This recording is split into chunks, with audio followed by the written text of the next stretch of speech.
Magandang tanghali. Ang init. Sobrang init. Nandito ako ngayon sa Tuwi, Batangas.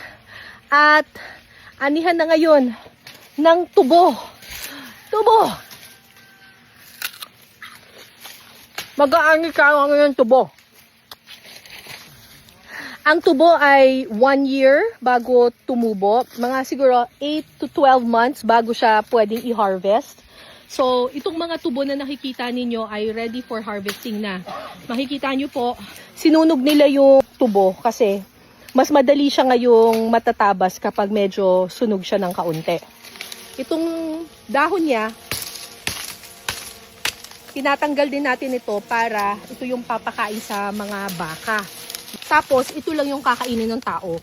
Ito lang yung magiging asukal. So, tabakin na natin.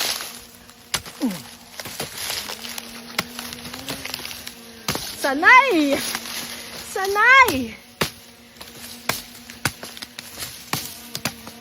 Doon po kasi sa Capiz, kung saan hometown po yun ng aking nanay, eh may mga malawak po na tubuhan doon.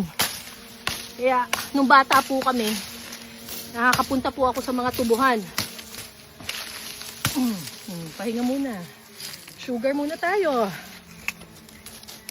Ah!